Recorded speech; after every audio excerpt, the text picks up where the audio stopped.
Okay. Mm, Not sure if I my screen is getting enlarged, but okay. okay.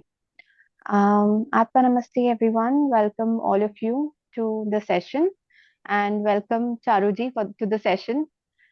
On a thank you personal so note, much. we have been trying for last I think 4-5 months. उनके messages, उनका content भी 4-5 months पहले से बन चुका था.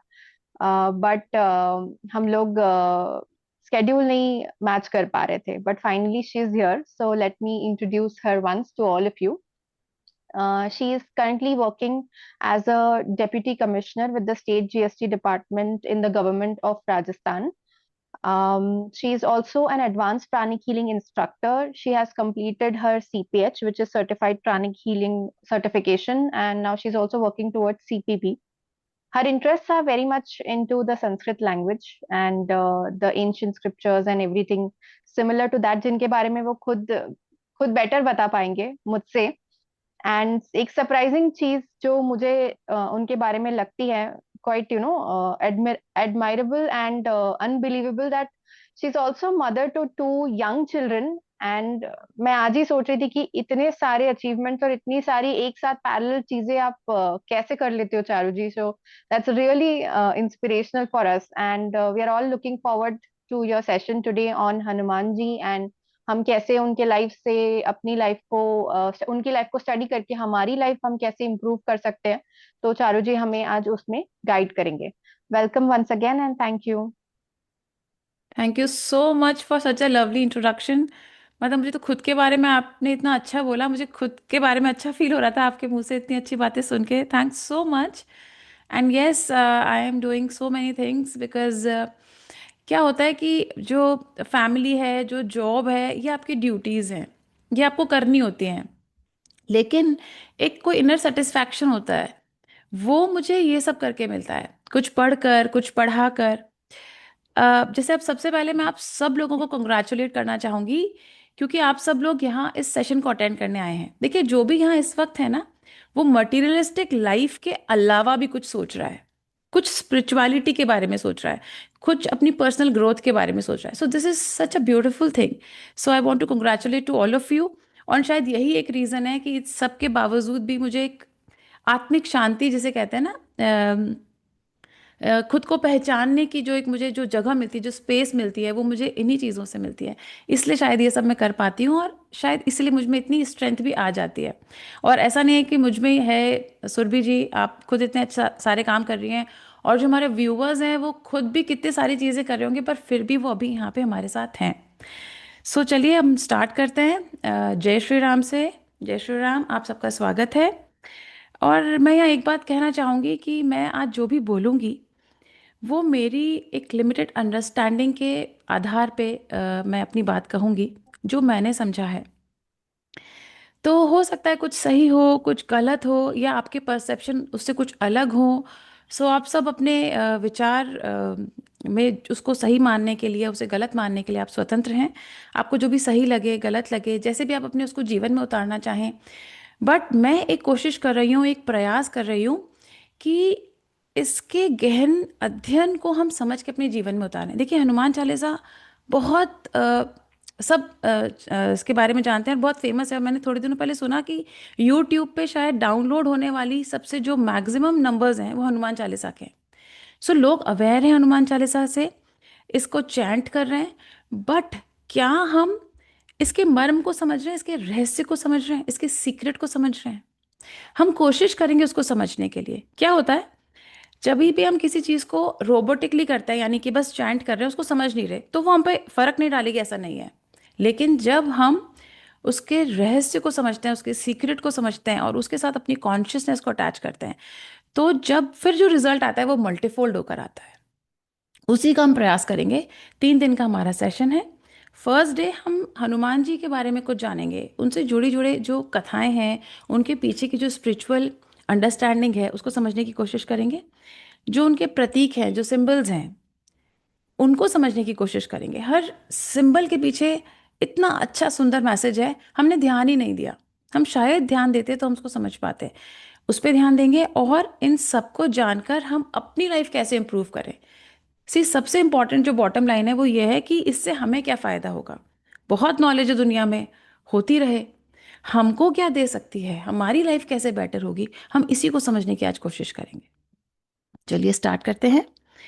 तो सबसे पहले मैं कहना चाहूँगी कि आप ऐसे समझिए, हम ऐसे व्यक्तित्व के बारे में बात कर रहे हैं जिन्होंने शायद असंभव शब्द को खत्म कर दिया इस दुनिया से। कैसे, मैं क्यों कह रही हूँ, ऐसे समझिए, कल्पना करें एक ऐसा समंदर है जिसे लांघा नहीं जा सकता। त्रेता युग में तो नहीं लांघा जा सकता था उस समंदर को। एक ऐसा पर्वत है जिसे नहीं उठाया जा सकता, उसे तो आज भी नहीं उठाया जा सकता, आज भी हम किसी पर्वत को नहीं उठा सकते। With all these equipment, science, technology, हम पर्वत नहीं उठा सकते। और एक ऐसी लंका है जिसे जीता ही नहीं जा सकता था। ये जो नहीं नहीं है ना, पॉसिबल ही नहीं है, पॉसिबल ही नहीं है, पॉसिबल ही नहीं है।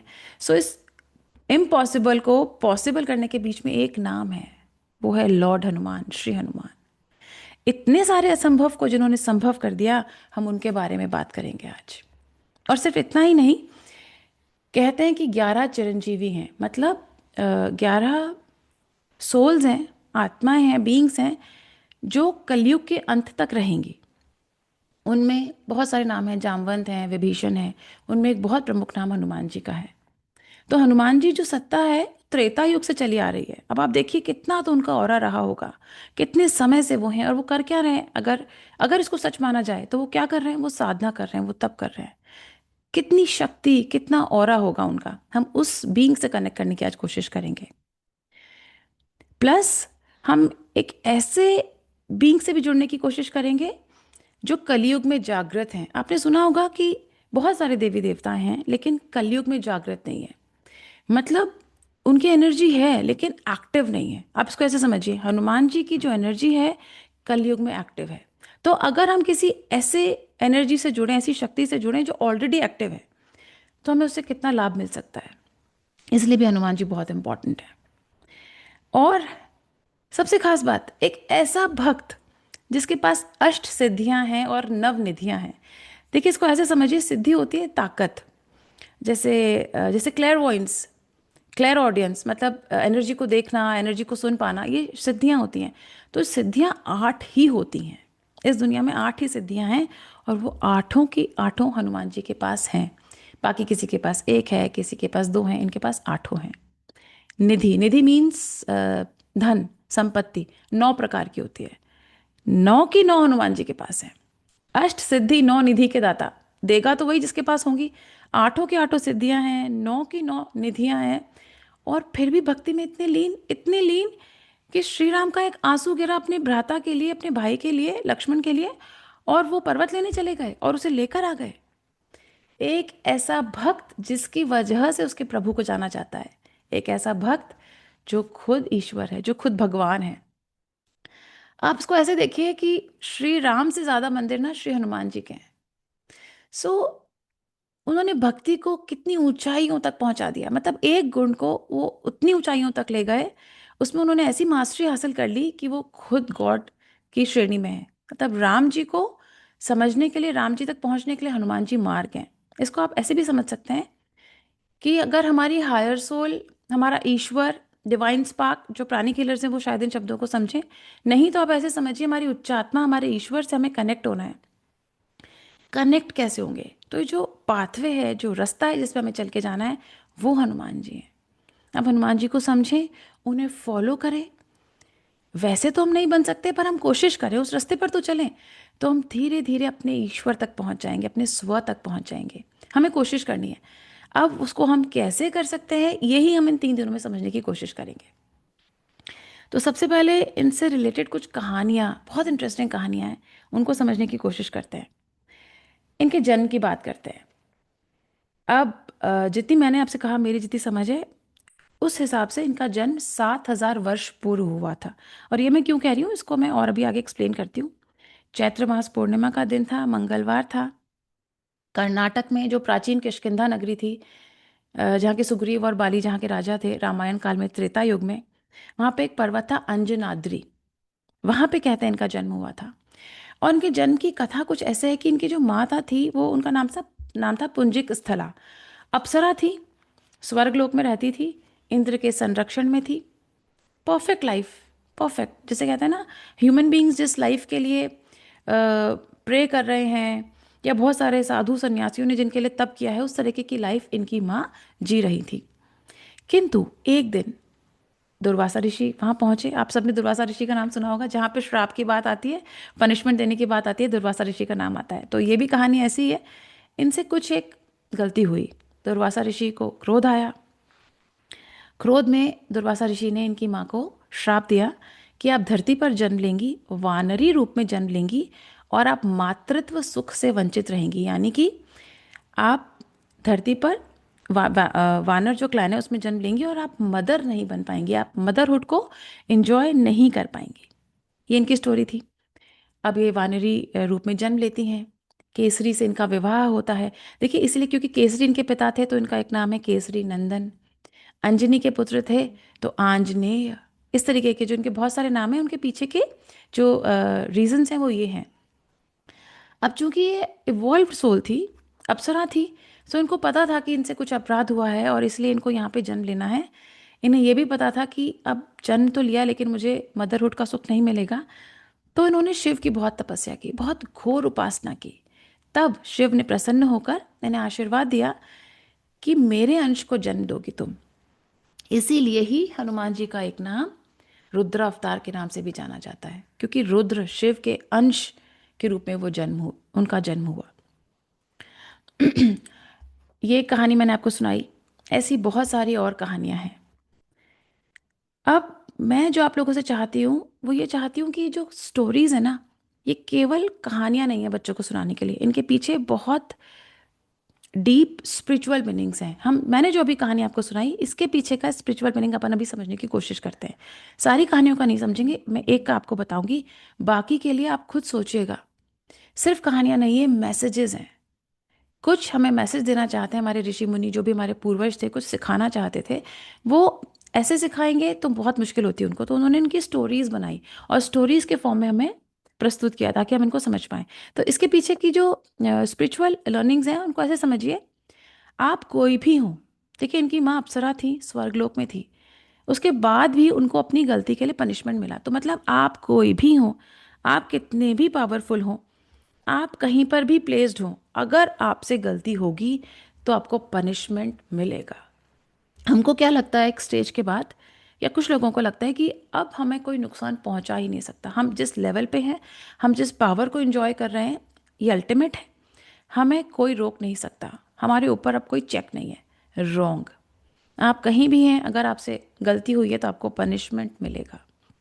अब यहाँ एक बहुत इंपॉर्टेंट बात यह है कि जो भी आपको पनिशमेंट मिला है उसके लिए आप खुद रिस्पॉन्सिबल हैं।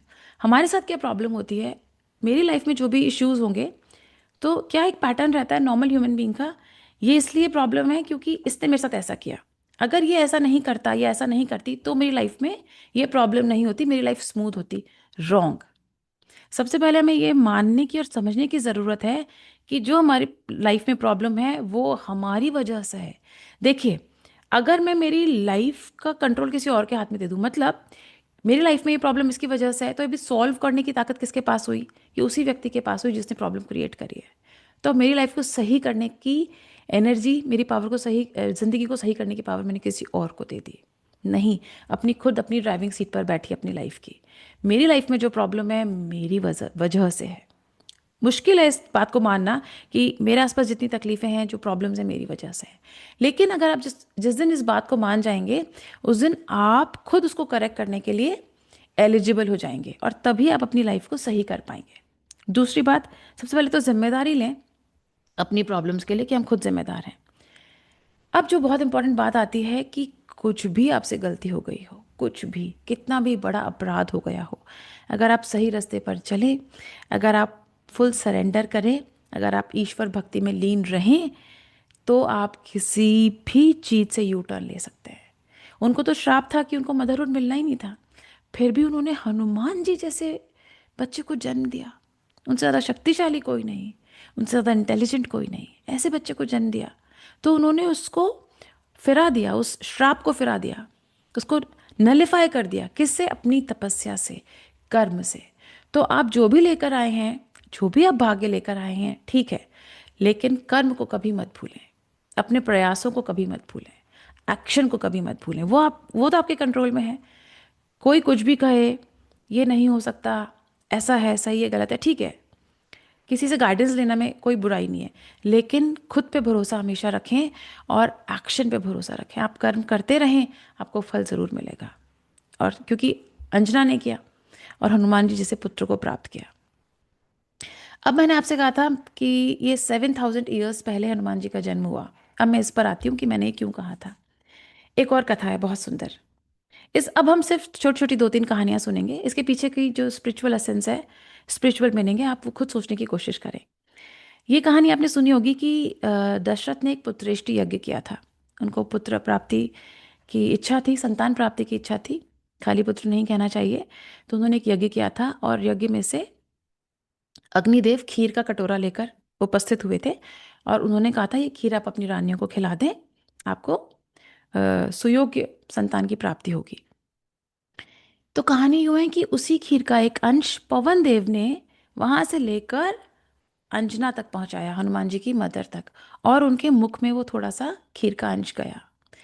इसीलिए मैंने कहा कि वो 7,000 वर्ष पूर्व जन्मे थे, क्योंकि जो राम सेतु है उसकी जो एज निकाली गई है साइंटिफिकली, सो ऐसा माना जा रहा है कि राम जी का जन्म जो है वो 7,000 वर्ष पूर्व था। तो ये एक ही ऊर्जा से पैदा हुए दोनों दोनों जो हायर बीइंग्स हैं, जो जो दोनों गॉड हैं, तो ये समकालीन है, यानी कि जो इनका एज ब्रैकेट है, जो पैदा होने का समय है, वो सेम है। ना सिर्फ समय सेम है, इनकी जो जिस ऊर्जा से दोनों पैदा हुए, जिस शक्ति से पैदा हुए, वो भी दोनों की सेम है। राम जी एक जगह कहते भी हैं कि तुम ही मम भरत ही सम भाई। जैसे भरत मेरे भाई हैं, भ्राता हैं, ऐसे ही आप भी मेरे भ्राता हैं। ये एक और कहानी है इनके जन्म की। हमने इनका समय समझा, हमने इनका स्थान समझा। अब जो मैं आपको कहानी सुना रही हूँ वो सिर्फ कहानी नहीं है। देखिए, हनुमान जी का जो सबसे बड़ा गुण मैंने आपसे कहा था, जिसने इनको ईश्वर के समकक्ष लाके रख दिया, स्वयं इनको ईश्वर बना दिया, आज वो भगवान है, गॉड है, वो थी उनकी भक्ति। अब भक्ति का जो ऑपोजिट होता है ना, वो होता है घमंड, प्राइड। क्योंकि जब प्राइड है तो आप सरेंडर नहीं कर सकते।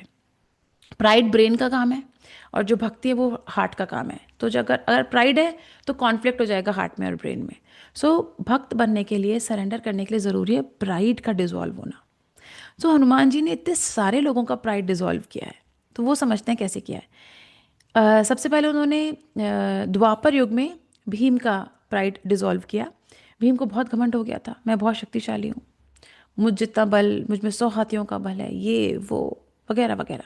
सोने लगा कि नहीं, मुझे इनका प्राइड डिजॉल्व करना है, क्योंकि भीम भी पवन पुत्र थे और हनुमान जी भी पवन पुत्र हैं, तो कहीं ना कहीं वो उनसे कनेक्टेड थे, कहीं ना कहीं कोई एक इमोशनल अटैचमेंट था।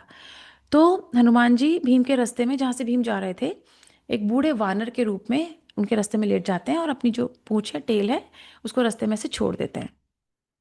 अब भीम आते हैं, कहते हैं प्रभु अपनी ये आप पूंछ हटाएं, मैं क्रॉस कर लूँ रोड। तो कहते हैं भाई मैं तो बहुत बूढ़ा हो गया बेटा, तू ही हटा दे। तो कहते हैं ठीक है, मैं हटा देता हूँ। अब जब भीम उसको उठाने की कोशिश करते हैं तो उनसे पूंछ हिलती नहीं। तो भीम को लगता है 100 हाथियों का बल और एक बूढ़े वानर की मैं पूंछ नहीं हिला पा रहा। तब उनको थोड़ी देर बाद रियलाइज होता है, नहीं, ये सिर्फ एक बूढ़े वानर नहीं है। तब कहते हैं कि प्रभु मैं धन्यवाद, पधारने के लिए, मेरा घमंड तोड़ने के लिए, इसको नष्ट करने के लिए आपका बहुत धन्यवाद, आप अपने असली स्वरूप में आइए। तब हनुमान जी उनको अपने रूप का, वास्तविक स्वरूप का दर्शन देते हैं। अब मुझे कभी कभी लगता है यार, कितने लकी रहे होंगे ना वो लोग कि भगवान खुद ही उनका घमंड तोड़ने आ जाते हैं। काश हमारे लिए भी आए। मैं से अपनी सिस्टर से कल बात कर रही थी तो वो मुझसे बड़ी अच्छी बात बोली, बोली क्या पता तुम्हें आते हो, फॉर्म बदल के ही तो आते हैं, क्या पता किस फॉर्म में आते हो तुम्हारे पास। तो मैसेजेस को लेना तो सीखो आसपास। तो मैंने कहा कितनी सुंदर बात कही है। सो अगेन, हो सकता है जो सेशन है यही हमें कुछ ऐसी चीज़ क्लिक कर जाए, कुछ चीज़ समझ में आ जाए, ताकि हम अपने जीवन को और सुधार सकें। एक और बहुत अच्छी इसी पे प्राइड डिजॉल्व करने की एक और बहुत अच्छी स्टोरी है, बहुत पसंद है मुझे। ये कृष्ण के टाइम की है। महाभारत का युद्ध समाप्त हो चुका था। तो सत्यभामा थी जो कृष्ण की जो पत्नियां थी उनमें एक थी। उन्हें बहुत, अगेन, बहुत प्राइड था, घमंड था कि मैं कृष्ण को सब सर्वश्रेष्ठ प्रिय हूँ, मुझसे ज़्यादा कृष्ण को और कोई पसंद ही नहीं है। तो बहुत उनमें इस बात का घमंड आ गया था, सर्वप्रिय मैं ही हूँ। एक घमंड आ गया था गरुड़ में। गरुड़ विष्णु के वाहन है और कृष्ण भी विष्णु के अवतार हैं। पहले राम विष्णु के अवतार थे, त्रेता युग में, फिर द्वापर युग में कृष्ण हुए, तो गरुड़ कृष्ण के भी वाहन थे। गरुड़ एक्चुअली कहते हैं फास्टेस्ट बीइंग है इस धरती के अब तक के। तो गरुड़ को घमंड हो गया था अपनी स्पीड को लेकर, मुझसे ज़्यादा तेज कोई नहीं उड़ सकता। और सुदर्शन चक्र जो कृष्ण के का हथियार थे, उन्हें घमंड हो गया था कि उनसे ज़्यादा शक्तिशाली कोई नहीं है। उनको लगता था कि जो महाभारत का युद्ध है वो सारा मैंने ही तो कंट्रोल कर रखा है, उनको घमंड हो गया था। अब कृष्ण को ये तीनों ही लोग बहुत प्रिय थे, सत्यभामा भी, गरुड़ भी और सुदर्शन चक्र भी। तो उन्होंने सोचा कि नहीं, प्राइड तो नहीं आना चाहिए। प्राइड को कैसे डिसॉल्व किया जाए? प्राइड के साथ पता है प्रॉब्लम क्या है? सबसे पहले आता है और सबसे बाद में जाता है, सबसे बाद में।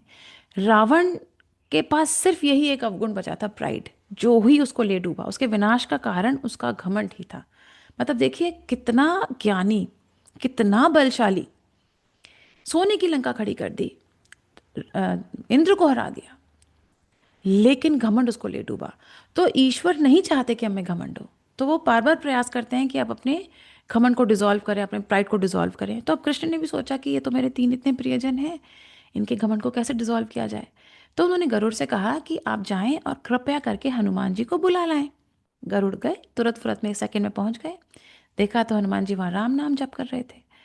तो गरुड़ ने कहा कि प्रभु आपको बुलाया है, संदेशा आया है, आप चलें। तो हनुमान जी बोले जो आ गया, पर मैं मेरा राम नाम का जप कर रहा हूँ, मैं इसको करके तुरंत आता हूँ। उन्होंने कहा नहीं प्रभु, आप देखें फिर मैं तो लेट हो रहा हूँ और आप तो अब बूढ़े हो गए हैं, शक्ति आप में बची नहीं, मैं आपको उठा के ले चलता हूँ, वरना आपको अकेले आने में दिक्कत होगी। तो हनुमान थोड़ा मुस्कुराए, बोले नहीं नहीं आप चलें, मैं आ जाऊँगा। तो गरुड़ ने कहा ठीक है, जैसी मर्जी। गरुड़ उड़े और 2 सेकंड में वापस पहुंच गए द्वारका। अब द्वारका में जब वहां पहुंचे तो क्या देखते हैं? अच्छा, सुदर्शन चक्र क्या था? सुदर्शन चक्र कृष्ण का द्वारपाल थे। द्वारपाल के रूप में गेट पे खड़े रहते थे, किसी को अंदर नहीं जाने देते थे। तो जब वो गेट पे पहुंचे तो उन्होंने देखा कि सुदर्शन चक्र तो है ही नहीं। गरुड़ को बड़ा आश्चर्य हुआ, ये अपनी ड्यूटी छोड़ के कहाँ चले गए। ठीक है, कोई बात नहीं, मुझे क्या, मैं तो मैसेज दे आया। गेट खोला जब उन्होंने तो देखा हनुमान जी वहां खड़े हुए थे। तुरंत उनको देखते ही उनका घमंड वहीं खत्म हो गया। ये तो वहां राम नाम जप कर रहे थे, मैं फास्टेस्ट बीइंग इस धरती का, मैं कितनी तेज अपनी फास्टेस्ट स्पीड से मैं दौड़कर उड़कर आया, ये मुझसे पहले पहुंच कैसे गए, कैसे संभव है? सबसे पहले उनका घमंड डिसॉल्व हुआ। फिर हनुमान जी क्या बोले कृष्ण को कि प्रभु ये आपके बगल में कौन बैठी हैं, कौन देवी हैं? सीता माँ कहाँ है? वही तो आपको सबसे प्रिय है। ये लाइन सुन के सत्यभामा का घमंड डिसॉल्व हो गया। उन्होंने कहा अरे, मैं तो सोचती थी सर्वप्रिय मैं हूं, मैं तो हूं ही नहीं, इन्हें तो सीता प्रिय है। सत्यभामा को अपनी एहसास हुआ अपनी गलती का। अब तीसरे बच्चे सुदर्शन चक्र। अब कृष्ण थोड़े थोड़े मुस्कुराए, वो समझ रहे थे कि जो खेल उन्होंने खेला है उनको दिख रहा था कैसे वो अनफोल्ड हो रहा था। सो अब कृष्ण बोले कि ठीक है, अब हनुमान मेरा सुदर्शन चक्र भी लौटा दो। हनुमान जी ने मुंह खोला और ऐसे दांत में से निकाल के दिया और कहते हैं ये मुझे आपके पास आने नहीं दे रहे थे, इन्होंने मुझे रोक रखा था। ऐसे करके सुदर्शन चक्र को वहां पे उन्होंने प्रकट कर दिया। पूरी सभा स्तब्ध रह गई, सुदर्शन चक्र खुद स्तब्ध रह गए कि मैं अपने आप को इतना बलशाली समझता था और इनके आगे मेरी शक्ति का कोई मोल नहीं है। तो ये स्टोरी है जिससे ये हमें समझ में आता है कि घमंड हमें बिल्कुल नहीं होना चाहिए। अच्छा, हमें बहुत अजीब अजीब बातों के घमंड होते हैं। कभी हमको हमारे कॉम्प्लेक्शन पे हो जाता है, कभी किसी आईफोन पे हो जाता है, इसके पास नहीं है, किसी गाड़ी पे हो जाता है, बहुत छोटी छोटी चीज़ों पे हमें प्राइड आ जाता है, आता है, हम अवेयर नहीं होते। सो प्लीज़ आप अवेयर रहिए, क्योंकि प्राइड हमारा सबसे बड़ा दुश्मन है। ईश्वर तक जाने के रास्ते में सबसे पहले आता है और सबसे बाद में जाता है। सो बस अवेयर रहिए। अब एक और कहानियाँ बहुत सारी हैं, मैं एक और छोटी सी स्टोरी बताती हूँ, फिर अपन सिंबल्स पे बात करेंगे।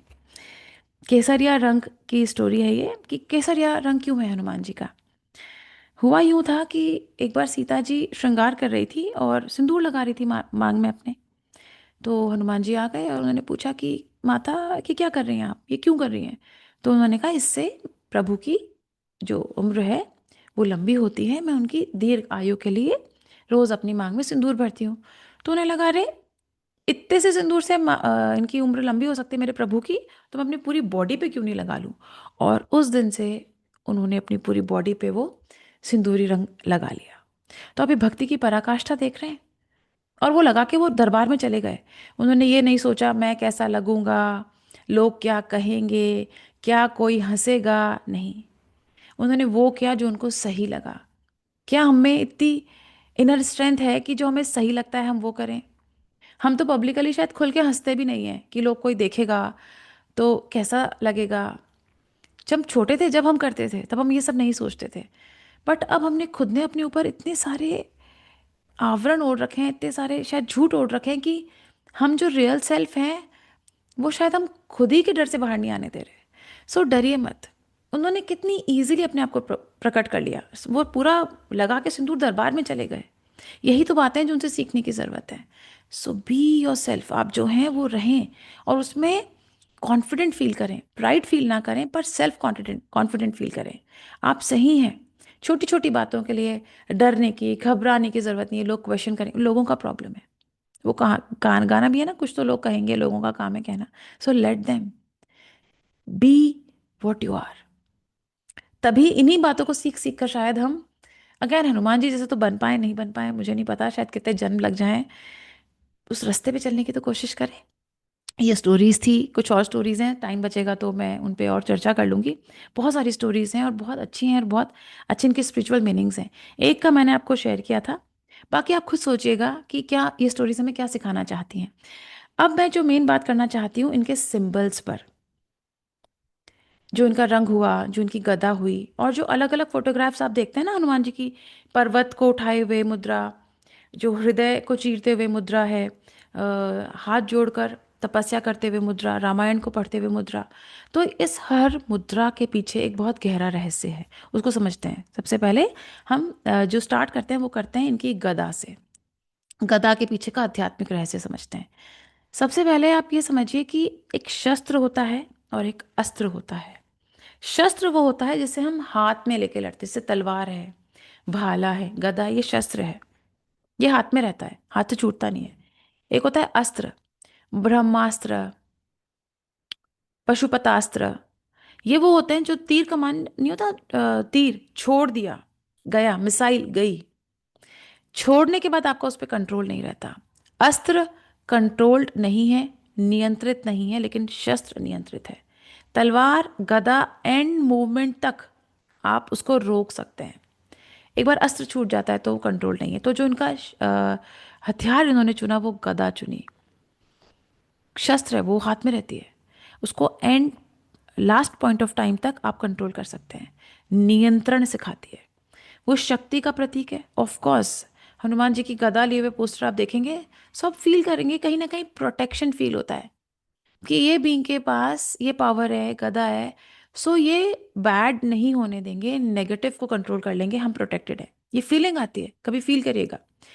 शक्ति का, सुरक्षा का प्रतीक है, न्याय का प्रतीक है। सही व्यक्ति के पास जब शक्ति रहेगी तो न्याय आएगा ही आएगा, क्योंकि वो शक्ति का सही इस्तेमाल करता है। ठीक है, शक्ति एनर्जी है केवल, जैसे तलवार है ना, तलवार का खुद का कॉन्शियसनेस नहीं है, उसे नहीं पता किसे काटना है और किसे बचाना है। ये निर्णय कौन करता है? ये निर्णय वो हाथ करता है जिसमें वो है। तो यहाँ हनुमान जी के हाथ में जो गदा है वो निर्णय ही कर रही है कि सही तो होगा और गलत को रोका जाएगा। इसलिए शायद वो चिरंजीवी है, क्योंकि कहते हैं कि एक और युद्ध होगा, तब इनकी आवश्यकता पड़ेगी, क्योंकि यही तो है जो सच सच का साथ देंगे, सही का साथ देंगे, न्याय का साथ देंगे, धर्म का साथ देंगे। सो जब इनके पास गदा है तो शक्ति की, सुरक्षा की, न्याय की, बल का प्रतीक है, युद्ध कौशल का प्रतीक है। गदा में महारत हासिल है भीम इनको हनुमान जी को। अब हम कहेंगे कि हमें कौन से युद्ध लड़ने हैं, राइट? वहाँ रामायण का युद्ध हुआ था, महाभारत का युद्ध हुआ था, हमें कौन सा युद्ध लड़ना है? युद्ध तो वहाँ हो रहा है, इसराइल के और उनके फ्रंट पे हो रहा है। कहूँगी नहीं, हमारा युद्ध हमारा जीवन है, हमारा जीवन ही हमारी महाभारत है, यही हमारी रामायण है। इसी में हमें कुशलता हासिल करनी है। जैसे उन्होंने गदा पे कुशलता हासिल करी, उन्होंने अपने युद्ध पे कुशलता हासिल करी, हमें अपने युद्ध पे कुशलता हासिल करनी है। ये जो हमारे डे टू डे के चैलेंजेस हैं, यही हमारा युद्ध है। यही हमें महारत हासिल करनी है, यही हमें ये युद्ध कौशल की आवश्यकता है जो उन्होंने हासिल किया। अब बताइए, युद्ध जीवन युद्ध नहीं है, ये युद्ध तो हमारे जीवन में कंटिन्यूस चल रहा है। ये युद्ध ना तो केवल राम रावण के बीच में लड़ा गया, ना केवल महाभारत के कुरुक्षेत्र में लड़ा गया, ये तो हर पल हमारे ही मस्तिष्क में और हृदय में लड़ा जा रहा है। सो हमें बहुत आवश्यकता है इस युद्ध कौशल की। इसका रूप परिवर्तित हुआ है बस, कौशल कहीं कम नहीं होता। इसीलिए भी जिस तरीके से वो अपने युद्ध में कुशल थे, ईश्वर हमें भी हमारे युद्ध में, हमारे जीवन के युद्ध में कुशलता प्रदान करे। और शक्ति के साथ नम्रता बहुत इंपॉर्टेंट है। देखिए, अगर पावर ही पावर है ना, तो आप या तो हिटलर बनेंगे या एक आजकल नया ट्रम्प बनेंगे, क्योंकि आप उसका सही इस्तेमाल नहीं कर रहे। गलत व्यक्ति के पास अगर न्यूक्लियर मिसाइल चली जाए तो वो तबाही ही लाएगा। न्यूक्लियर केवल एक पावर है, आप उससे इलेक्ट्रिसिटी भी जनरेट कर सकते हैं और दुनिया भी तबाह कर सकते हैं। सो जब भी पावर आती है, उसके साथ धैर्य, कंट्रोल और नम्रता की बहुत ज़रूरत है, हम्बलनेस की बहुत ज़रूरत है। और ये हनुमान जी हमें सिखाते हैं। कभी भी वो वार करते हुए नहीं दिखते, या तो स्लाइटली उन्होंने गदा को होल्ड कर रखी है, एक्शन मोड में नहीं है उनकी गदा, या कभी उनके साइड में रखी हुई है। वो रखी है, कुछ गलत होगा तो उसको उठाया जाएगा, उसका इस्तेमाल किया जाएगा, अदरवाइज विनाश नहीं लाना है, अत्याचार नहीं करना है। वो धर्म का साथ देने के लिए, अधर्म का नहीं। सो जितनी भी शक्ति है उसके साथ बहुत ज़रूरत है कि हमें कहीं ना कहीं हमारा हार्ट चक्र एक्टिवेटेड हो, हमें सही गलत की समझ हो। अदरवाइज पावर हमें ही नुकसान पहुंचाएगी, सबसे पहले हमें ही खत्म कर देगी। तो ये इनकी हमने गदा पर बात करी। अ, और अब हम बात करते हैं, आपने देखा होगा बहुत फेमस इनका एक पोस्टर है जिसमें ये अपना हृदय चीर कर दिखा रहे हैं और हृदय में इनके सिया राम है। अच्छा, अब मेरा आप लोगों से क्वेश्चन है, आप सोचिए खुद को कि क्या केवल उनके हृदय में सिया राम थे, मस्तिष्क में नहीं थे? या क्या उनके रोम रोम में नहीं राम थे? क्या थे ना? तो उन्होंने हृदय ही क्यों दिखाया? बहुत बहुत इसका गूढ़ मीनिंग है, बहुत डीप सीक्रेट है इसके पीछे। वो ये दिखाना चाहते हैं कि मेरा जो हृदय है, मेरा पूरा रोम रोम तो ईश्वर से अलाइन है। My heart is align with God. Heart क्यों? क्योंकि जो भक्ति है ना, वो मस्तिष्क का काम नहीं है, वो हृदय का काम है। वो भक्त हैं। जो निष्काम भक्ति, जो है पूर्ण भक्ति है, जो शरणागति हम शब्द सुनते हैं, वो कब आएगा? वो तभी आएगा जब हृदय में ईश्वर बसेंगे। मस्तिष्क में हर जगह होने चाहिए ईश्वर, पर सबसे जो महत्वपूर्ण स्थान है जहाँ ईश्वर होने चाहिए, वो है हमारा हृदय। और जैसे ही हृदय में हमारे ईश्वर बसेंगे, जो अभी अपन ने बात कही थी ना, प्राइड की डिजॉल्व होना चाहिए, वो उसको जगह ही नहीं मिलेगी। ये कुछ ऐसे समझिए कि एक म्यान में दो तलवार नहीं रह सकती। सो आपके हृदय में अगर भक्ति है ना, तो आप में घमंड नहीं रह सकता, आप में चीटिंग नहीं रह सकती, आप में रोंग नहीं रह सकता। सो इसलिए वो हृदय खोल के दिखा रहे हैं कि मेरे हृदय में श्री राम है। हमें भी अपने ही हृदय में इसी तरह ईश्वर का वास हमें रखना है। मतलब मन से ईश्वर को याद करते रहिए, और जब आप मन से ईश्वर को याद करेंगे, तो आप अलाइन रहेंगे उनकी एनर्जी से, आपका हार्ट अलाइन रहेगा, आप उनकी जो लव वाली एनर्जी उससे अलाइन रहेंगे, आप गलत कर ही नहीं पाएंगे। आप ऐसे समझिए, आप करेंगे भी ना गलत, आप किसी के लिए गड्ढा खोदेंगे भी ना, सो भगवान आपको खुद ही को सबसे पहले उसमें गिरा देगा, और आपको लगेगा यार ये मेरे साथ पनिशमेंट है। नहीं, ये भगवान आपको बचा रहा है। भगवान ये समझा रहा है, कोई गलत मैं तुम्हें करने ही नहीं दूंगा। पर ये तब होगा जब हमारे हृदय में ईश्वर रहेगा। निरंतर ईश्वर का ध्यान करना, हृदय में ईश्वर को रखना, ये मतलब है इस फोटो का जो उन्होंने ऐसे हृदय चीर कर दिखाया। अब एक और इनकी फोटो आती है, आपने ध्यान दिया हो तो, हाथ जोड़ के हनुमान पोज में बैठे हैं, आंखें बंद हैं, और गदा उनकी साइड में रखी है। कितनी विनीत मुद्रा है। देखिए, कभी आपने ना हनुमान जी के पैरों में पदत्राण यानी कि शूज, फुटवेयर कभी नहीं देखे होंगे। वो राजकुमार थे, राजकुमार, कोई कमी नहीं थी उन्होंने। रावण की लंका तो उन्होंने जला दी, हरा दिया उसको। वो चाहते, वो कितनी लंकाएं खड़ी कर सकते थे। नव निधि, मैंने आपसे कहा 9 प्रकार की धन संपदाएं होती हैं, 9 की 9 उनके पास थी। समस्त सिद्धियां उनके पास थी। उन्हें आवश्यकता क्या थी? खाली एक लंगोट में बैठ के बिना किसी सुख सुविधा के बस हाथ जोड़ के ईश्वर का ध्यान कर रहे हैं। इस मेडिटेटिव पोज में क्या ज़रूरत थी? वो हमें सिखा रहे हैं कि इन सब चीज़ों का कोई मतलब नहीं है। हमारे साथ क्या होता है, हमें लगता है जो सिद्धियां है ना, ये हमारी मंजिल है, ये हमें अचीव करना है। नहीं, ये तो पार्ट एंड पार्सल है। जब हम ईश्वर के रास्ते पर चलेंगे तो शक्तियाँ, सिद्धियाँ, पावर्स, ये सब रास्ते में आने वाले ऐसी ज़रूरी चीज़ें आएंगी आएंगी, लेकिन आपको वहाँ रुकना नहीं है, अटकना नहीं है। हनुमान जी नहीं रुके, नहीं अटके। छोटे से बच्चे थे वो, जब सूर्य को निगल लिया था उन्होंने, तो और इंद्र ने उन पर अटैक किया था, तो उनकी ठोड़ी टूट गई थी। इस पे अपन नेक्स्ट सेशन में बात करेंगे। तो पवन पुत्र थे, तो पवन ने पूरी वायु को रोक लिया, पृथ्वी की। सारे देवी देवता घबरा गए, अब क्या करें? तो सब आए, उन्होंने क्षमा मांगी, और हर देवी देवता हनुमान जी को एक वरदान देकर गया, एक शक्ति देकर गया। बचपन से उनके पास इतनी शक्तियां थी, इतने अच्छे राजकुल में उनका जन्म हुआ था। वो क्या हासिल नहीं कर सकते थे, क्या नहीं हासिल कर सकते थे, पर उनका ध्यान कहाँ था, उनका फोकस कहाँ था? वो ये बता रहे हैं कि तुम भी अपना फोकस वहां रखो। ये मटीरियलिस्टिक चीजें ठीक हैं, क्योंकि अब ह्यूमन बीइंग के रूप में हम हैं, ये बॉडी है, फैमिली है, बच्चे हैं, तो कुछ तो मुझे करना ही पड़ेगा अपनी लाइफ को चलाने के लिए। लेकिन मेरा अल्टीमेट फोकस ये नहीं होना चाहिए। मेरे पास तो है ही क्या, और अपने पास तो है ही क्या, उनके पास क्या नहीं था, वो उसको छोड़कर ईश्वर में, ईश्वर की साधना में लीन है, विनीत मुद्रा में है। शायद वो लास्ट बीइंग होंगे जिनको विनीत मुद्रा में रहने की आवश्यकता होगी। पूरी कायनात उनके आगे विनीत मुद्रा में है, पर वो फिर भी सिखा रहे हैं कि आप में कितनी शक्ति आ जाए, अपनी हम्बलनेस को ना छोड़ें। वही अल्टीमेट ट्रुथ है, वही आपको ईश्वर तक ले जा सकता है। कितनी भी पावर आ जाए, कुछ भी हो जाए, अपना विनय ना छोड़ें। क्योंकि क्या है, देखिए, घमंड है, क्रोध है, प्राइड और एंगर क्या है? हमें लगता है कि जो बलशाली होता है वो ये कर सकता है। रॉन्ग। ये केवल कमजोर व्यक्ति करता है, जिसका खुद पे कंट्रोल नहीं होता ना, जिसको लगता है मेरी बात सुनी नहीं जाएगी, वो जोर से बोलता है। जिसको लगता है उसमें इंफीरियोरिटी कॉम्प्लेक्स है, वो घमंडी होता है, उसमें प्राइड आता है। मुझ में कुछ कमी होगी अगर मुझे लगेगा, तो मैं दिखाने की कोशिश करूंगी कि मेरे पास तो ऐसा फोन है, ऐसी गाड़ी है, ये है, वो है, क्योंकि मुझे कहीं ना कहीं खुद पे ही भरोसा नहीं है। अगर मुझे खुद पे भरोसा है, मुझे कुछ शो ऑफ करने की जरूरत नहीं होगी, ना मुझे गुस्सा आएगा, क्योंकि मैं, मुझ में अंदर कंटेनमेंट है।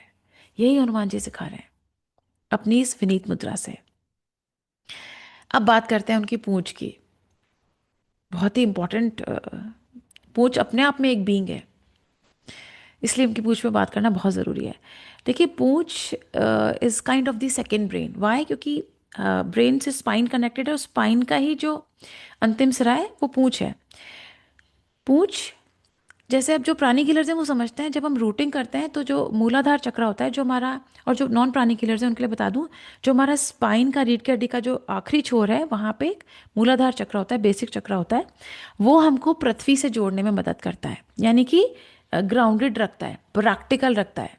जैसे हमारी जड़ें पृथ्वी में रहें, धरती माँ से जुड़े रहें। अन्यथा क्या होता है, अदरवाइज हवा में उड़ते हुए लगते हैं ना लोग। जैसे आपने देखा होगा, बहुत लोग हैं हवा में बातें करते हैं, रियलिटी में कुछ नहीं करते, एक्शन में कुछ भी नहीं, केवल बातें बातें। वो तब होता है जब हम ग्राउंडेड नहीं है, जब हम धरती माता से जुड़े हुए नहीं है। तो जो पूंछ है, ये एक तरीके से ये बता रही है कि ग्राउंडेड रहिए, प्रैक्टिकल रहिए, प्लस ये बैलेंस का प्रतीक है। आपकी लाइफ में बैलेंस होना चाहिए। आपने कभी ऑब्जर्व किया हो तो आप किसी भी बर्ड का टेल काट दें। एक मूवी भी थी, how to train your dragon, शायद मुझे उसमें याद आ रहा है कि उसमें शायद ड्रैगन की टेल कट जाती है तो वो उड़ नहीं पाता, क्योंकि उसका बैलेंस नहीं बन पाता। तो जीवन में बैलेंस होना चाहिए, संतुलन होना चाहिए। एक पक्षीय नहीं होना चाहिए, केवल आध्यात्मिकता नहीं होनी चाहिए, केवल मटेरियलिज्म नहीं होना चाहिए, एक बैलेंस होना चाहिए हर चीज। जैसे तराजू के दोनों पलड़े बराबर होते हैं, ऐसे अगर हमारे जीवन में 100 पलड़े हैं, तराजू के 100 यदि वो हैं, पार्ट्स हैं, सब में बैलेंस होना चाहिए। कोशिश करनी चाहिए। ऑफ कोर्स एकदम स्केल पे बराबर नहीं आ सकते, पर हमें कोशिश करनी चाहिए कि जीवन में एक संतुलन रहे, क्योंकि संतुलन ही हमें आगे लेके जाता है। अदरवाइज, जैसे जैसे ही देखिए किसी भी चीज़ का बैलेंस छूटेगा वो गिर जाएगा। ये जो पूरा ब्रह्मांड है ना, ये भी एक बैलेंस पे चल रहा है। एक सेंट्रीफ्यूगल और सेंटीपिटल फोर्स है जो इस ब्रह्मांड को बांधे रख रही है। ये जैसे ही डिसबैलेंस हो जाएगा तो ये सब सब डिसबैलेंस हो जाएगा, सब चला जाएगा। तो बहुत ज़रूरी है इस बैलेंस को सीखने की। जो पूंछ जिसका प्रतीक है, एक ये उनके स्वाभिमान का भी प्रतीक है। उनकी पूंछ में आग लगाई गई और उन्होंने पूरी लंका में आग लगा दी। उनका this is my self identity. Pride की बात नहीं है, मतलब किसी के अन्याय को भी नहीं सहना है। डोरमैट नहीं बन के रहना है लाइफ में। तुम मुझे कुछ भी कह सकते हो, तुम मेरे साथ कुछ भी कर सकते हो, नहीं, खुद का स्टैंड लेना चाहिए। ये पूंछ सिखाती है इनकी। उन्होंने कहा अच्छा तुमने मेरी पूंछ में जरा सी आग लगाई, मैं तुम्हारी पूरी लंका जला दूंगा। लेकिन उन्होंने लंका भी कैसे जलाई? एक कोई जीव जंतु या कोई राक्षस या कोई मनुष्य हताहत नहीं हुआ, कोई कैजुअलिटी नहीं हुई, जीरो कैजुअलिटी, केवल बिल्डिंग चली। सो प्रेजेंस ऑफ माइंड का भी द्योतक है, प्रेजेंस ऑफ माइंड का भी सिंबल है। क्या करना है, तुरंत बुद्धि जिसे कहते हैं ना, कि हमें इंस्टेंटली पता होता है करना क्या है, उसको उसका प्रतीक है। कितनी भी टफ सिचुएशन आ जाए, घबराना नहीं है। आप ऐसे देखिए, उनको बांध रखा है, पूंछ में बंद, पूरी बंधी हुई है, तेल लगा रखा है, 100 लोगों ने पकड़ रखा है और पूंछ में आग और लगा दी, जो उनका सेकंड ब्रेन है। कुछ नहीं घबराए, कोई टेंशन नहीं, कुछ नहीं। उन्होंने कहा अच्छा अभी बताता हूँ। फटाफट कूदते कूदते कूदते गए, पूरी लंका में आग लगा दी। बोले कि आपको आपके गलती का पनिशमेंट मिलना चाहिए, लेकिन उस पनिशमेंट भी उनका हार्ट चक्र एक्टिवेटेड था। किसी का नुकसान नहीं होना है, बिल्डिंग जलानी थी, क्योंकि रावण का भी तो प्राइड तोड़ना था कि तुम मुझे क्या समझ रहे हो, तुम मुझे चोट नहीं पहुंचा सकते अननेसरली। ये हमें हमारे जीवन में भी हमको ये एटीट्यूड रखना है। किसी से बदतमीजी नहीं करनी तो सहनी भी नहीं है। बहुत पोलाइटली बदतमीजी ना करते हुए, अपनी लिमिट्स में रहते हुए खुद का स्टैंड लेना हमें चाहिए। हम नहीं ले पाते, हम नहीं बोल पाते। आप सबके जीवन में कोई ना कोई ऐसा व्यक्ति होगा जो शायद कहीं ना कहीं आपके ब्रेन के साथ प्ले करता है, जिसके सामने आप बेबस महसूस करते हैं।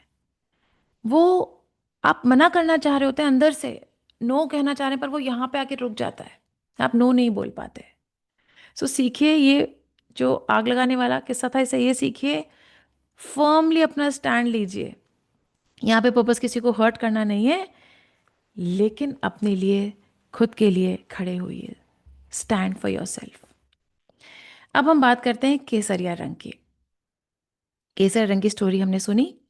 केसरिया रंग कहते हैं ब्रह्मचर्य का प्रतीक है। अच्छा, अब ब्रह्मचर्य शब्द भी ना मेरे ख्याल से बहुत इसको गलत समझा गया।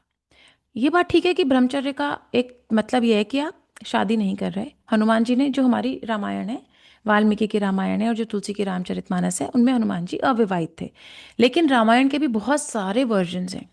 कुछ वर्जन्स में हनुमान जी विवाहित हैं, उनकी पत्नी है, पुत्र भी है। तो ब्रह्मचर्य शब्द का वास्तविक अर्थ क्या है? ब्रह्म यानी ईश्वर, वो परम सत्ता।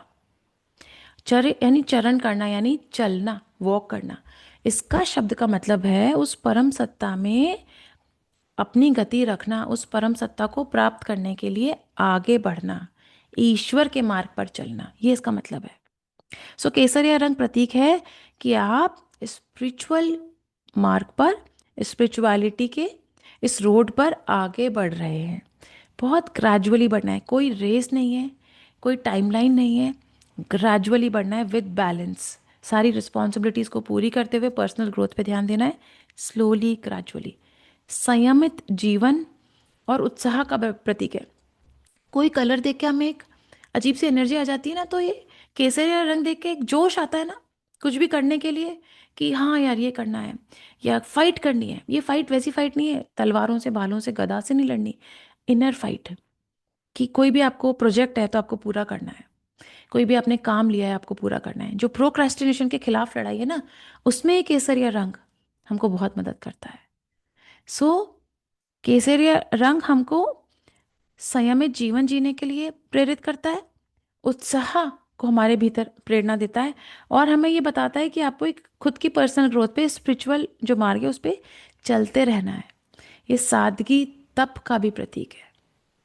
हनुमान जी को कोई आवश्यकता नहीं थी खुद को इस वेश में बना के घूमने की, पर उन्होंने ये किया क्योंकि उनको लगा कि ये करने से किसी को, मेरे प्रभु को बहुत ज़्यादा लाभ होगा। इसके लिए कहीं ना कहीं उन्होंने ये एक्शन लिया। सो क्या हम ऐसा कर सकते हैं? अगेन, किसी का डोरमेट नहीं बनना है, लेकिन किसी के लाभ के लिए हम किसी सीमा तक जा सकते हैं। किसी अच्छे कॉज के लिए हम खुद को कितना प्रेजेंट कर सकते हैं, किसी की सर्विस के लिए हम कितने रेडी हैं, कितने तत्पर हैं, ये दिखाता है। एक और फोटो आपने देखी होगी, हनुमान जी की रामायण पढ़ रहे हैं। कहते हैं कि हनुमान जी ने खुद ने एक रामायण लिखी थी और वो बहुत सुंदर लिखी थी। फिर वाल्मीकि वहां से गुजरे और उन्होंने कहा कि, वाल्मीकि ने भी अपनी रामायण लिखी थी, तो वाल्मीकि अपनी रामायण लेकर गए कि मैं हनुमान को सुनाता हूँ, क्योंकि हनुमान जी ने तो खुद ने देखी है सारी चीजें, तो वो बता पाएंगे कि मैंने जो लिखा है वो सही है या नहीं है। तो वाल्मीकि गए हनुमान जी के पास, तो हनुमान जी ने एक पत्थर पे, शिला पे पूरी खोद रखी थी अपनी रामायण। तो वो वहां गए तो उन्होंने देखा हनुमान जी ने तो रामायण लिख ली, और वाल्मीकि उस पूरी रामायण को पढ़ते हैं और वो पढ़ के रोने लगते हैं। तो हनुमान जी पूछते हैं क्या हुआ, आप रो क्यों रहे हैं, आप कुछ गलत लिखा, पसंद नहीं आया? तो वो कहते हैं नहीं, बहुत सुंदर लिखा है तुमने, मैं तो इसलिए रो रहा हूं कि मैंने भी पूरा जीवन लगा के एक रामायण लिखी, लेकिन अब तुम्हारी रामायण के आगे मेरी रामायण कोई पढ़ेगा ही नहीं। हनुमान जी स्वयं उस शिला को, उस पहाड़ को उसी वक्त तोड़ देते हैं। वो कहते हैं नहीं, आप अपनी रामायण जो है वो लोगों को पढ़वाइए, मुझे कोई खुद का वो नहीं लेना, क्रेडिट नहीं लेना कि मैंने रामायण लिखी। मैं तो बस ये चाहता हूँ कि ये स्टोरी लोगों तक पहुंचे। तो ये कितना बड़ा उन्होंने एक तो सेक्रीफाइस किया। क्या हम रेडी हैं किसी अच्छे कॉज के लिए कुछ भी सेक्रीफाइस करने के लिए? ये पूछेगा खुद से, कितने रेडी रहते हैं हम किसी सही सर्विस के लिए, सही व्यक्ति के लिए हम किस लेवल तक जा सकते हैं? ये हमें खुद से पूछना है। अब जिस व्यक्ति ने, जिस बीइंग ने खुद ने इतनी सुंदर रामायण लिखी, वो वाल्मीकि की रामायण पढ़ रहे हैं और पढ़ते चले जा रहे हैं, पढ़ते चले जा रहे हैं। ये हमें सिखाता है, रीड, रीड, रीड। इसको स्वाध्याय कहा जाता है, यानी कि अध्ययन करना। कहते हैं कि अगर आप पढ़ नहीं रहे, अगर आप रीडिंग नहीं कर रहे, so you are as good as dead. जो व्यक्ति कुछ नया नहीं पढ़ रहा वो मृत है। सो प्लीज पढ़िए, कुछ भी पढ़िए, जो आपको अच्छा लगता है वो पढ़िए। एक छोटा सा टारगेट लीजिए। आप इतना सा टारगेट लीजिए कि मुझे दिन में 10 पन्ने पढ़ने हैं। कोई भी इजी बुक उठा लीजिए, बट रीड। हनुमान जी इतने नॉलेजेबल हैं, वो पढ़ रहे हैं, वो बता रहे हैं तुम पढ़ो। ये उनकी सारी पिक्चर्स इसलिए हैं कि इनको देखो और इनको फॉलो करो। सो रीड, स्वाध्याय करिए। एक एक लास्ट संजीवनी जो मुद्रा है उनकी, और भी बहुत सारी हैं, पर अपन जो इम्पोर्टेंट है उन पे बात करते हैं। हाथ में संजीवनी पर्वत लेकर जा रहे हैं, उस पे और बात कर लेते हैं। अब लोग कहते हैं कि ये ना शक्ति का और विजय का प्रतीक है। मुझे लगता है हाँ होगा, रॉन्ग नहीं है, पर मुझे लगता है ये भक्ति का प्रतीक है। ये भक्ति की पराकाष्ठा है। इससे ज्यादा भक्ति का कोई उदाहरण नहीं हो सकता। ये पूर्ण समर्पण का प्रतीक है। देखिए, उन्होंने कोई प्रश्न नहीं किया, कैसे जाऊंगा, कोई टीए डीए मिलेगा नहीं मिलेगा, कोई रास्ते में मेरे को रुकना होगा, मुझे रास्ते में भूख लगेगी, इतना दूर है, मैं पहचानूंगा कैसे, मैं इसको उठाऊंगा कैसे, मैं लाऊंगा कैसे। हमें कोई काम देता है तो ये सारे क्वेश्चंस हमारे दिमाग में आते हैं। उन्होंने नहीं किया। उन्होंने कहा अच्छा, मेरे प्रभु दुखी हैं, लक्ष्मण को जीवन चाहिए, संजीवनी लानी है, वहां मिलती है, वो चल दिए, देखा जाएगा, वो चल दिए। आप समर्पण देख रहे हैं, इच्छा शक्ति देख रहे हैं, आत्मविश्वास देख रहे हैं, वो बस चल दिए। उन्होंने क्वेश्चन नहीं किया, उन्होंने ये नहीं पूछा क्या, कैसे, क्यों, वो बस चल दिए, क्योंकि काम करना है। और वहां जाके उनको समझ में नहीं आया कि संजीवनी कौन सी है। तो देखिए कितना बड़ा प्रश्न चिन्ह है। वो वापस जाके पूछ नहीं सकते, समय का अभाव है। यहाँ पे तुरंत बुद्धि और भक्ति काम में आती है। जब हमें कुछ समझ में नहीं आए क्या करना है, हनुमान जी के सामने जब ऐसी स्थिति आई, तो हमारे सामने तो आनी है, रोज आती है, एक बहुत बड़ा क्वेश्चन मार्क। क्या करें, क्या ना करें, किधर जाएं, इसको संभालें कैसे?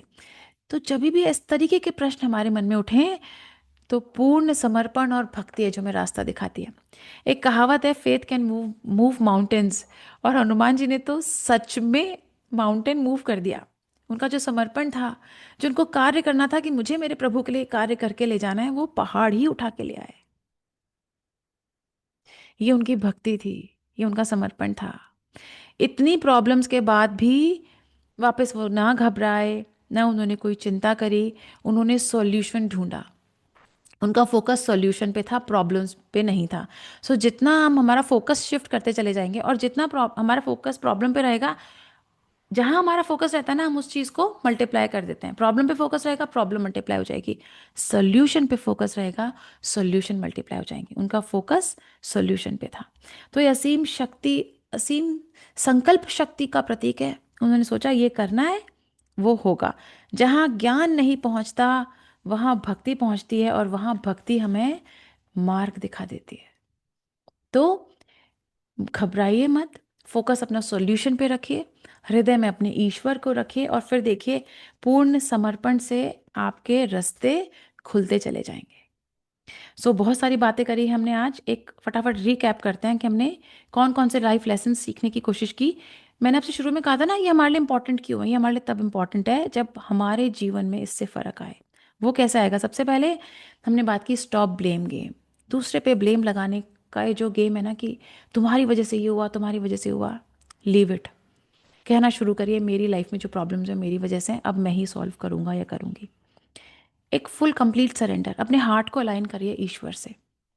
फिर आप देखेंगे आपका ऑरा ही क्लीन होता चला जाएगा, पूरी एनर्जी बॉडी क्लीन होती चली जाएगी। जो प्राणी किलर्स हैं वो समझते हैं चक्रास, जो नहीं समझते आप समझिए आपके चक्रास सही होने लगेंगे, बड़े होने लगेंगे, उनमें पावर आती चली जाएगी। पर आपका हार्ट अलाइन रहना चाहिए गॉड के साथ। फिर आप सही रास्ते पर चलेंगे तो खुद ईश्वर आपकी मदद करने आएंगे। उनकी माँ को श्राप मिला था, लेकिन फिर भी भगवान शिव ने उनको आशीर्वाद दिया कि तुम मेरे अंश को जन्म दोगी।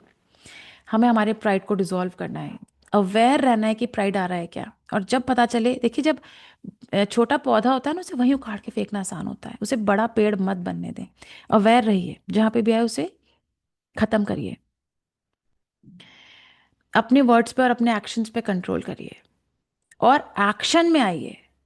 सिर्फ कंट्रोल करना, नेगेटिव को तो कंट्रोल करना है और पॉजिटिव को हमें बढ़ाना है। हम्बलनेस होनी चाहिए। उस इतने महान, इतने शक्तिशाली बीइंग में हम्बलनेस है, तो हमें तो होनी ही चाहिए। हमारी लाइफ में बैलेंस होना चाहिए। प्रेजेंस ऑफ माइंड बहुत इंपॉर्टेंट है। अच्छा, ये प्रेजेंस ऑफ माइंड कब रहेगा? जब घबराहट नहीं होगी। घबराहट कब नहीं होगी? जब हृदय में ईश्वर होंगे। जब ये फुल सरेंडर रहेगा ना कि ईश्वर है, मुझे कुछ नहीं हो सकता, तो घबराहट नहीं होती। और जब घबराहट नहीं होती तो फॉग नहीं आता, हमें चीज़ें सही दिखाई देने लगती हैं। मॉडरेशन होना चाहिए लाइफ में। कितना भी धन संपत्ति हो, कुछ भी हो, हमारी लाइफ में एक बैलेंस होना चाहिए। अति सर्वत्र वर्जयेत, एक कहावत है, अति हर चीज़ की बुरी है, हर चीज़ की। लाइफ में फोकस रहना चाहिए। और मेडिटेशन हमारे जीवन का एक हिस्सा होना चाहिए। हनुमान जी, आप देखिए मेडिटेटिव पोज में दिखते हैं, एक पर्वत पर बैठे हैं ऊपर, और मेडिटेटिव पोज में वो वहां पे बैठ के पढ़ रहे हैं, मेडिटेशन कर रहे हैं। उनको शायद कोई आवश्यकता नहीं है। वो हमें बताने की कोशिश कर रहे हैं कि तुम लोग करो, एकाग्र रहो, कोशिश करो, थोड़ा एकांत में रहो, खुद पे फोकस करो, अपने आप पे इन्वेस्ट करो, अपनी ग्रोथ पे, अपनी स्पिरिचुअल ग्रोथ पे इन्वेस्ट करो। वो आपको मल्टीप्लाई होकर आपको रिजल्ट देगा, और आपके जितने भी लाइफ के एस्पेक्ट्स हैं उन सब में आपको पॉजिटिव रिजल्ट्स देखने को मिलेंगे। सो आज का सेशन मैं यहीं एंड करती हूँ, और इस उम्मीद के साथ कि जो बहुत सारी हमने बातें करी, कहीं ना कहीं हम अवेयर हुए उससे, उस एनर्जी से। क्योंकि हनुमान चालीसा ऐसा नहीं, आप इस अवेयरनेस के बिना पढ़ते या हनुमान जी को इस अवेयरनेस के बिना याद करते तो वो आपको कम आशीर्वाद देते। लेकिन जब हम किसी चीज़ को कॉन्शियसली समझने की कोशिश करते हैं तो वो मल्टीफोल्ड होकर हमें मिलती है। सो ये मेरा पर्पस था। आई होप आपको अच्छा लगा होगा। कल के सेशन में हम समझेंगे, हनुमान चालीसा पे बात करेंगे, 8 फोल्ड पाथ पे बात करेंगे। 8 गुणों को लेंगे हनुमान जी के। 8 is the sign of, kind of, it looks like infinity. Infinity का साइन होता है ना, इट इज कंप्लीट। सो हम हनुमान जी के अष्ट सिद्धि के दाता हैं वो। तो हम 8 गुणों को समझने की कोशिश करेंगे हनुमान चालीसा की चौपाइयों के माध्यम से। हम खुद कैसे कंप्लीट होने के रास्ते पर चल सकते हैं। कंप्लीट कब होंगे पता नहीं, बट अगर रास्ते पर चलेंगे तो एक ना एक दिन ज़रूर होंगे। तो कल हम उस पर चर्चा करेंगे। आज के सेशन के लिए इतना ही। आप कुछ प्रश्न पूछना चाहें so you are most welcome, या आप क्वेश्चन लिखकर भी भेज सकते हैं, व्हाट्सएप ग्रुप पर भी भेज सकते हैं। मैं अपनी पूरी समझ के साथ आपको उत्तर देने के लिए कोशिश करूंगी। जय श्री राम। आत्मा नमस्ते। Surabhi ji, over to you.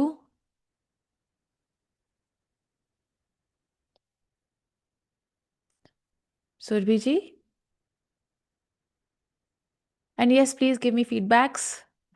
सो आपके फीडबैक से मैं खुद भी देखूंगी कि और किस तरीके से मैं खुद को और बेहतर बना सकती हूँ, इसलिए भी मेरे लिए ज़रूरी है। Okay, Surabhi Patuta ji. Okay everyone.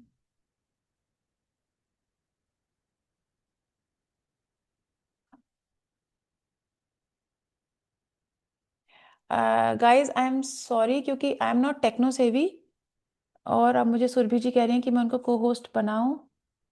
सो मुझे समझ में नहीं आ रहा है कि वो कैसे होता है। आप एक मिनट होल्ड करिए, मैं किसी से हेल्प लेती हूँ। अनम्यूट करूँ आपको? कैसे करूँ सुरभि जी आपको अनम्यूट? जस्ट अ मिनट, मैं just let me ask for help. Just a minute.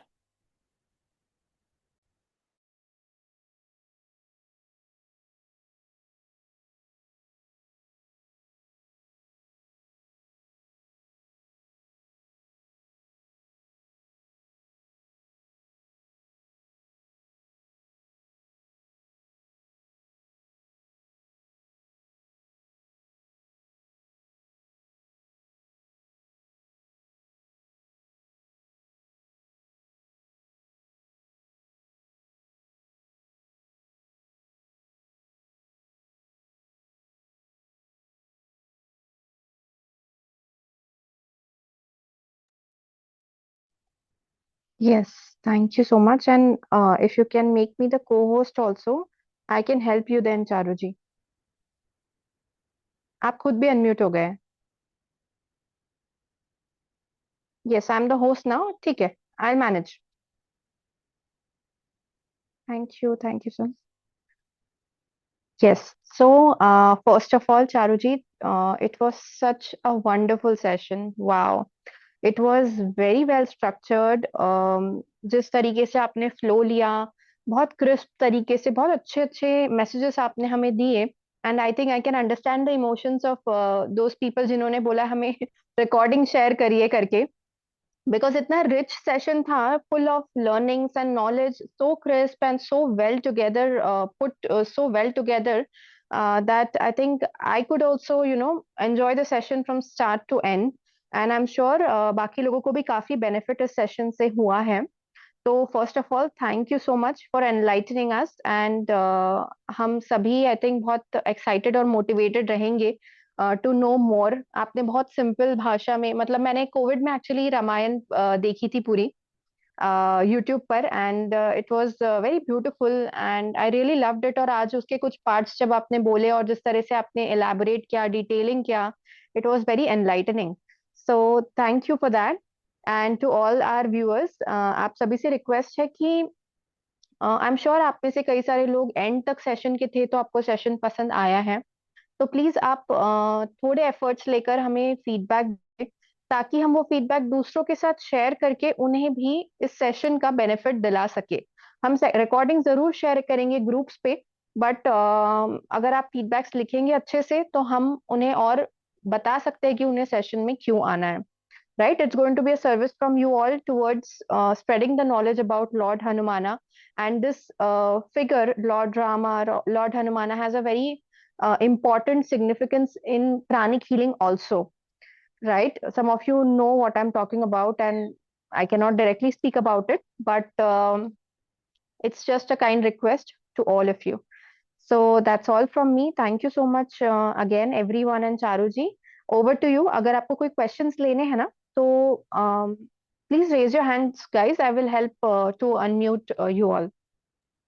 आप मुझे बस नाम बताइए चारू जी, तो मैं उन लोगों को अनम्यूट करती हूँ। यस, बीना जी हैं।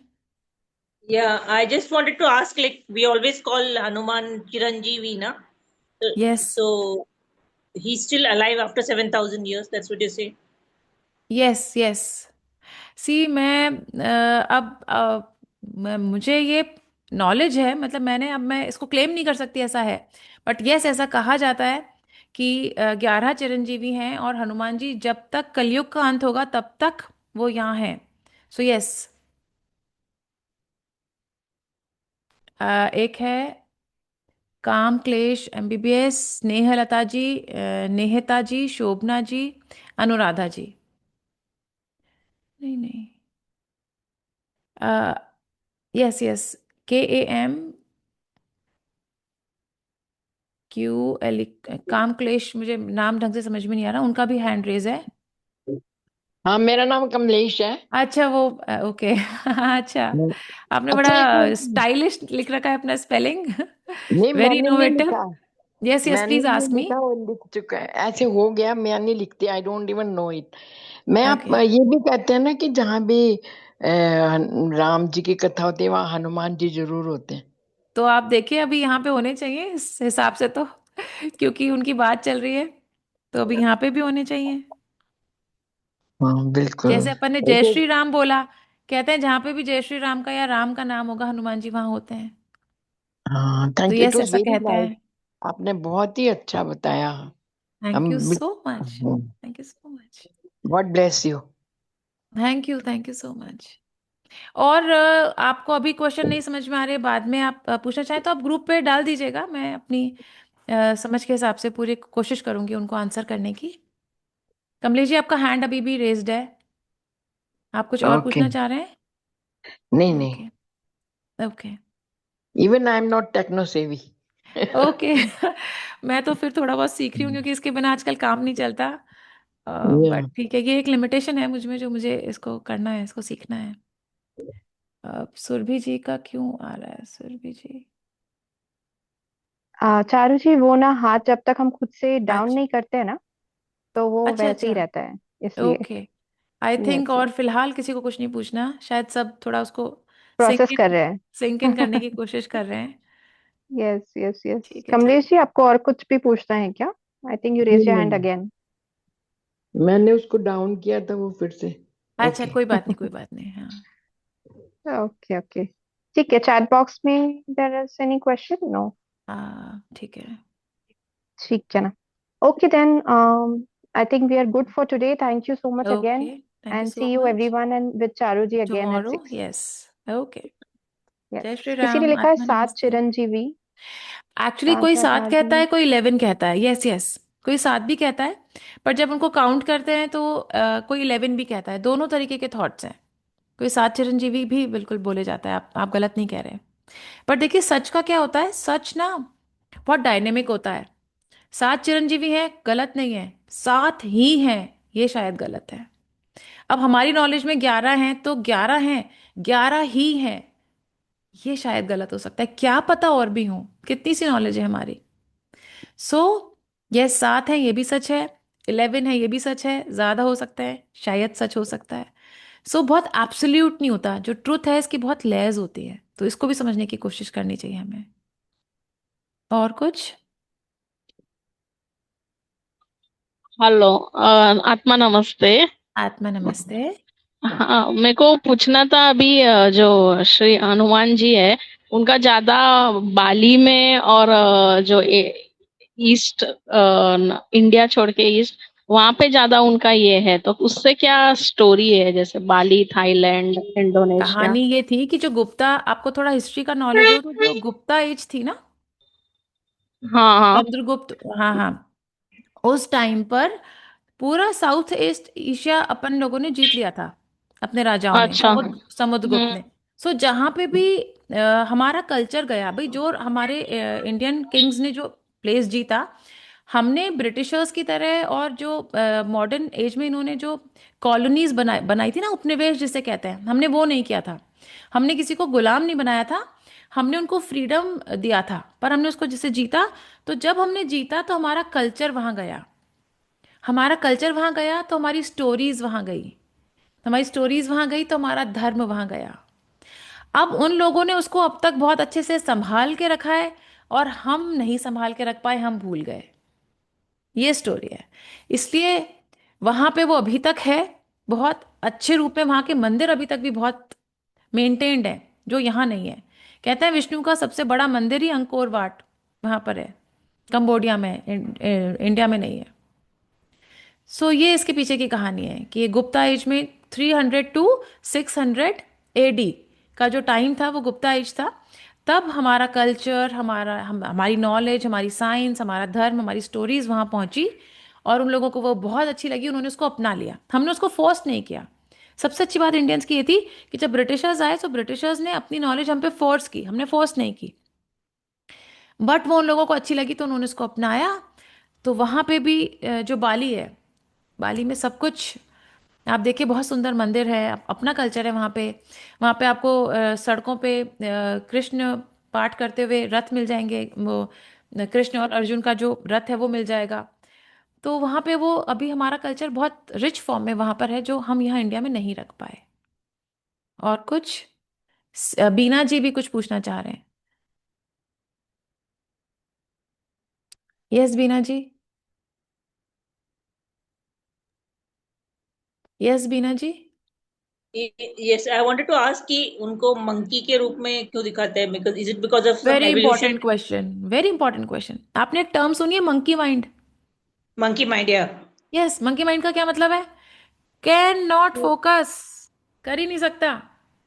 कॉपी कैट्स ना, they are always copying people. Yes, so first thing, copy और गुरु, राइट।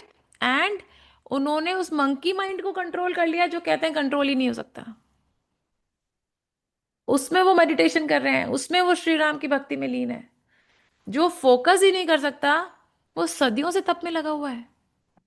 सो कोई भी चीज स्टैटिक नहीं है, ऐसे बंधी हुई नहीं है। सो ये कह रहे हैं कि जब आप कंट्रोल करने पर आएंगे, जब आप पूर्ण फुल सरेंडर के साथ अपनी कोशिश करेंगे, तो कुछ भी इम्पॉसिबल नहीं है। इसीलिए उन्होंने ये पर्टिकुलर रूप लिया। और कुछ?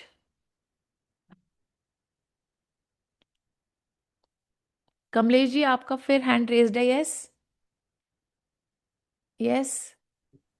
या हमने ये भी सुना है कि श्रीलंका में अभी भी वो पर्वत की चोटी है, ये वो मैंने भी सुना है, संजीवनी। और रादर मैंने तो यही तक देखा है कि वहां पे एक पर्टिकुलर प्लेस है, वहां पे जो वेजिटेशन है वो श्रीलंका का नहीं है, वो हिमालय नहीं का है, है। या that's what I heard. Yes. So आप देखिए कितना स्ट्रेंज है, वो वहां पे कैसे पहुंची? हनुमान जी लेके गए थे, तो लेकर तो गए थे, नहीं तो हिमालय की कोई एक जड़ी बूटी श्रीलंका में उग रही है जो वहां का एनवायरनमेंट नहीं है, कैसे वहां तक कैसे पहुंची? सो यस, वहां पर है। बीना जी, आप भी कुछ पूछना चाह रहे हैं? यस। हाँ, या तो उनके जो स्टोरी था ना, that mouth is like he tried to eat the sun, is that true? He tried to. I don't know. मैंने आपसे कहा स्टोरीज बहुत सारी हैं, ये खाली स्टोरीज नहीं है, इनके पीछे की जो स्पिरिचुअल मीनिंग्स हैं हमको उनको समझने की कोशिश करनी चाहिए। ये बिल्कुल कहते हैं, बट अच्छा, कभी ना डूबते हुए सन को देखना, मुझे तो लगता है क्या ही एक्चुअली फ्रूट जैसा लगता है। मुझे लगता है हनुमान जी की क्या ही गलती, वो इसको लेने कूद पड़े होंगे, तो इतना ब्यूटीफुल लगता है। तो अब ठीक है, हो सकता है वो कूद सकते हो, हमारे को, हमारे लिए इस फिजिकल बॉडी में हमको ये चीज़ इम्पॉसिबल लग रही है। मुझे नहीं पता कि उस समय कहते हैं उनका साइज भी अलग था, तो क्या वो ये कर सकते थे, नहीं कर सकते थे, ये मेरे इस जो ब्रेन की कैपेसिटी के बाहर है, मैं इसको कॉम्प्रिहेंड नहीं कर सकती। बट हाँ, ये एक स्टोरी है और इससे मुझे कुछ सीखने समझने की कोशिश करनी चाहिए, सो मेरा फोकस उस पर है। Anything else? और ये भी कहते हैं ना कि वो जो जितना डिस्टेंस उन्होंने बताया था हनुमान यस, जी को यस। पहुंचा था, इसका मतलब तो ये है कि ये हमारी बिल्कुल ठीक है साइंस क्या? बहुत डेवलप्ड थी, हमारी साइंस बहुत डेवलप्ड थी, हमको नहीं पता। मैं आपको बता नहीं सकती, मैं तो ये पढ़ती हूँ ना ancient scriptures, we were so rich, actually we are. हमें खुद ही नहीं पता हमारे पास क्या है, हम इधर उधर भागे जा रहे हैं, हम इन्हीं को पढ़ के समझ लेना। सो कुछ और करने की हमें ज़रूरत ही नहीं है, this is so complete and so scientific. Actually हमने उस समय में तो सूर्य की और पृथ्वी की दूरी नाप नाप रखी है। अब वो तो वो लिख गए, ये तो वो चीज़ है जो बातों बातों में वो लिख गए, तो कितनी और नॉलेज होगी जो शायद हम तक अभी तक पहुंची नहीं है, जो शायद नष्ट हो गई है। और कुछ? And he could become as small as an yes, ant, वो and he could become as big as a mountain. वो उनकी अष्ट सिद्धियां हैं, ये अपन कल परसों में चर्चा कर सकते हैं। अणिमा, महिमा, लघिमा, गरिमा, प्राप्ति, प्रकार में ईशत्व, वशित्व। उसमें एक शक्ति ये थी कि he can change his form, he can change his physical form. तो वो Hmm. छोटे हो जाते थे, बड़े हो जाते थे। यस, जो अष्ट सिद्धियां हैं, 8 तरीके की सिद्धियां होती हैं, उनमें से ये एक थी, और उनके पास वो आठों की आठों थी। हनुमान जी इकलौते हैं जिनके पास ये आठों सिद्धियां थी, और किसी के पास आठों सिद्धियां नहीं है। Anything else? ठीक है, तो वाइंड अप करें। सुरभि जी वाइंड अप करें। Yeah. Thank you so much.